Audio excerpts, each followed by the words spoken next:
Libro, Escatología, Final de los Tiempos. Autor, José Grau. Lección 28. La perspectiva profética y la abominación desoladora. 1. Unos textos difíciles. Cuando veáis en el lugar santo la abominación desoladora de que habló el profeta Daniel, el que lee, entienda, entonces los que están en Judea huyan a los montes. Mateo 24:15 al 16. Pero cuando veáis la abominación desoladora de que habló el profeta Daniel, puesta donde no debe estar, el que lee, entienda, entonces los que están en Judea. Marcos 13:14. Pero cuando viereis a Jerusalén rodeada de ejércitos, sabed entonces que su destrucción ha llegado. Entonces los que estén en Judea. Lucas 21:20 al 21. No es difícil identificar la abominación desoladora. La palabra abominación, deligma, se emplea en el Antiguo Testamento, 70, para hacer referencia a la idolatría. La misma frase aparece en Daniel 11:31 y otras. En el primer caso se trata de la profanación del altar por el representante de Antíoco Epífanes el año 167 a.C., comparar Primera de Macabeos 1:54, donde la frase se usa para describir dicho acto sacrílego. En el segundo texto, a pesar de que algunos comentaristas creen que se refiere al anticristo escatológico, todo inclina a pensar que alude a la profanación de los ejércitos romanos el año 70 de nuestra era. Beasley Murray ha defendido este punto de vista con tanta inteligencia que parece irrebatible. George Eldon Ladd, autor de varios libros sobre escatología, de reconocida solvencia teológica, escribe también, en cualquier caso, algunas de las advertencias que el Señor hace en el Sermón del Monte de los Olivos encajan mucho mejor en la situación histórica concreta del año 70 que en un final escatológico. El consejo de huir a las montañas, apresuradamente, la esperanza de que la tribulación no ocurra en invierno, cuando los alrededores de Jerusalén son más difícilmente transitables, y los caminos de Palestina en general se hallan inundados por el agua de las lluvias, todo esto parece referirse más bien a una situación histórica, limitada al territorio judío, que no a una tribulación a escala mundial, producida por un anticristo escatológico. Por otra parte, una lectura paralela de los tres sinópticos nos descubre enseguida la solución que el mismo texto ofrece. Fijémonos en que lo que para Mateo y Marcos es la abominación desoladora, para Lucas es Jerusalén rodeada de ejércitos, con sus estandartes paganos que pronto entrarían en la ciudad, y llegarían hasta el templo profanándolo con su presencia, lo que alcanzaría al mismo lugar santísimo. 2. ¿Qué intentaba el discurso de Mateo 24:15 y siguientes y paralelos? El discurso profético de Jesús trataba de contestar a dos preguntas. ¿Cuándo sería destruido el templo? ¿Qué señal habría de su venida y del fin del mundo? Mateo 24:3 y otras. Sobre este punto hay unanimidad entre los mejores eruditos evangélicos. De la totalidad de la enseñanza del Sermón del Monte de los Olivos se desprende que Jesús se refirió tanto a la caída de Jerusalén el año 70, como a su propia parusía escatológica. La tarea del exégeta estriba en saber deslindar las secciones que corresponden a uno y a otro acontecimiento, respectivamente. Este trabajo exegético no siempre es fácil, porque, como ha señalado C. E. B. Cranfield, en la perspectiva profética de Jesús lo histórico y lo escatológico se hallan a veces entremezclados. El acontecimiento escatológico final es contemplado a través de la transparencia de los hechos históricos inmediatos. De igual modo, la historia próxima es vista como un anticipo escatológico. Esta perspectiva profética de Jesús la encontramos también en los profetas del Antiguo Testamento, quienes igualmente interrelacionan las imágenes, el lenguaje y el estilo propiamente escatológicos y apocalípticos en sus relatos de los juicios de Dios sobre Israel. En Amós, por ejemplo, el día de Yahvé es tanto un acontecimiento histórico, Amós 5:18 al 20 y otras, como el evento escatológico final. Isaías describe el día histórico y concreto de la visitación del Señor sobre Babilonia como si fuese el último día, el día de Yahvé escatológico y final, Isaías 13:9 al 11 y otras. Sofonías 1:7 y otras, describe el día de Yahvé como si se tratara de un desastre histórico a manos de un azote desconocido, Sofonías 1:10 al 12 y otras, en cambio, también lo narra en términos de una catástrofe mundial, en la que desaparecen todas las criaturas que pueblan la tierra, Sofonías 1:2 al 3, y solo quedan desolación y muerte.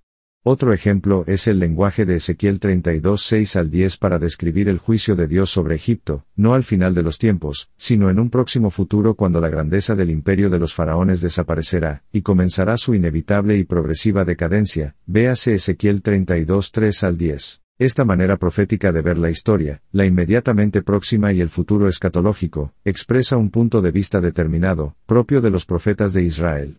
Como dice Cranfield, en las crisis de la historia se nos anticipa lo escatológico. Los juicios divinos en la historia son, por así decirlo, representaciones del juicio final, y las sucesivas encarnaciones de anticristos anuncian por anticipado la última, y radical apoteosis de la rebelión y la maldad antes del fin. Así, lo próximo y lo lejano están igualmente presentes en la mirada del Señor. Él contempla lo inmediato y lo escatológico abarcándolo todo en una misma mirada, la mirada del juicio. Porque es el mismo juez que juzgó a Egipto, a Babilonia y a Israel el que vendrá en juicio el último día. Y el carácter de su acción es idéntico, la única diferencia estriba en la intensidad y universalidad del juicio. Esto explica la naturaleza de sus juicios, tal como han sido recogidos por los sinópticos. El juicio, y no solo la salvación, Mateo 3:12 y otras, que el reino de Dios, inaugurado por Jesucristo, trae consigo, queda decidido en la medida en que los hombres responden a las ofertas de gracia, y en esta misma medida queda determinado su destino escatológico, Marcos 8:38 y otras. Esto está patente en los juicios sobre Corazín, Betsaida y Capernaum, Mateo 11:20 al 23 y otras.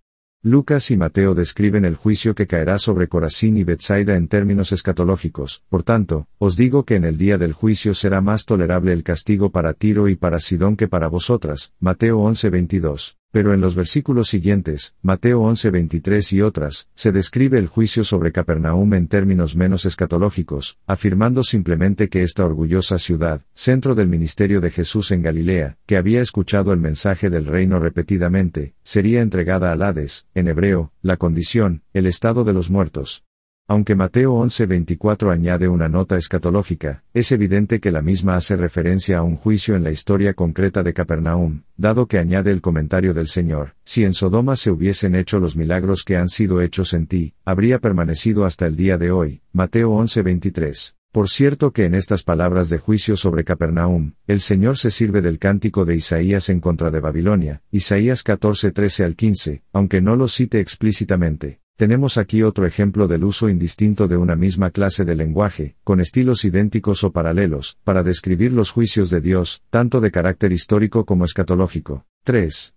Enseñanza que se desprende de estas consideraciones. Conviene, pues, subrayar la enseñanza que se desprende de todo esto. El juicio que viene sobre los que rechazan el reino se cumple en la historia tanto como en el día de Yahvé, el día escatológico.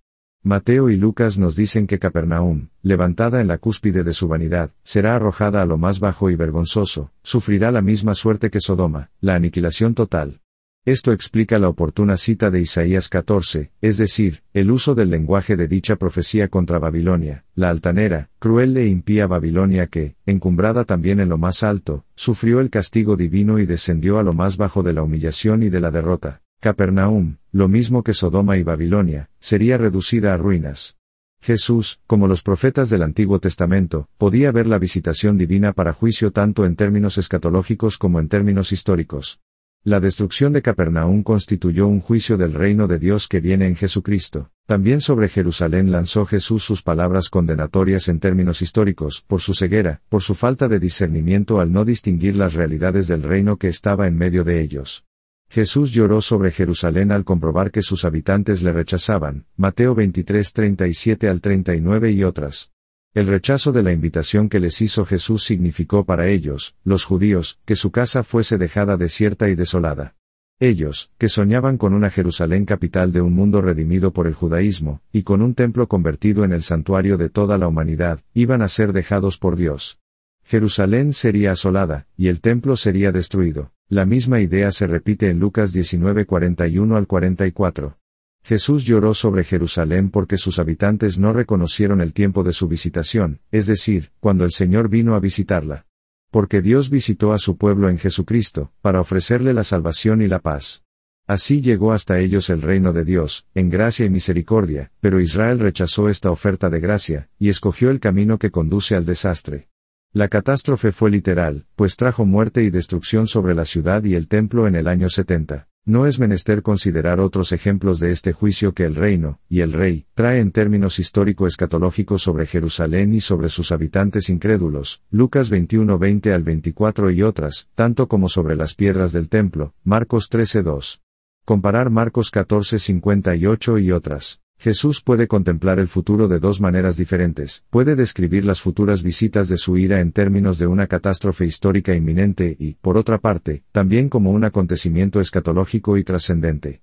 Tanto lo histórico como lo escatológico constituyen visitas divinas que arrojan sobre Israel el juicio divino por haber rechazado el reino de Dios. Dios volvió a manifestar su actividad en medio de la historia, visitó a su pueblo en la misión de Jesús, ofreciéndole las bendiciones del reino. Mas, cuando la oferta es rechazada, sigue inevitablemente una visita de juicio, tanto un juicio en la historia como un juicio escatológico. Ambos, el que cayó sobre Jerusalén el año 70, y el que será desplegado a la faz de todo el mundo en el último día, son juicios del mismo Dios y expresan, de modo idéntico, su soberanía real, incluso cuando el juicio es inmediato, o cercano, y por lo tanto, destinado a cumplirse históricamente, antes del juicio final. Aun entonces Jesús contempla este juicio como un hecho escatológico y emplea lenguaje escatológico. Tal es el caso de Mateo 24, 27 al 28, que muchos comentaristas consideran como el colofón adecuado de la gran tribulación que padeció la nación judía en el año 70. Los judíos esperaban, engañados por falsos profetas, como testifica Flavio Josefo, la venida súbita de su Mesías.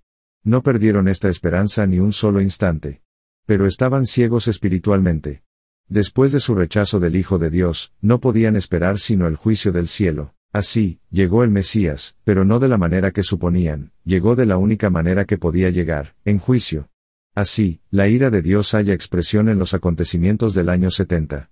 Luego, el cadáver de Israel será notorio a todos los pueblos, Mateo 24, 28, como el cadáver del faraón lo fue para sus contemporáneos, Ezequiel 32, 10. De modo que, así como las bendiciones del reino representan que el futuro se ha introducido entre nosotros, y que los poderes y las fuerzas del reino venidero actúan ya en la actualidad en el mundo, de igual manera podemos afirmar que el juicio final, escatológico, definitivo, queda anticipado en cada juicio parcial y local que ocurre en la historia. 4.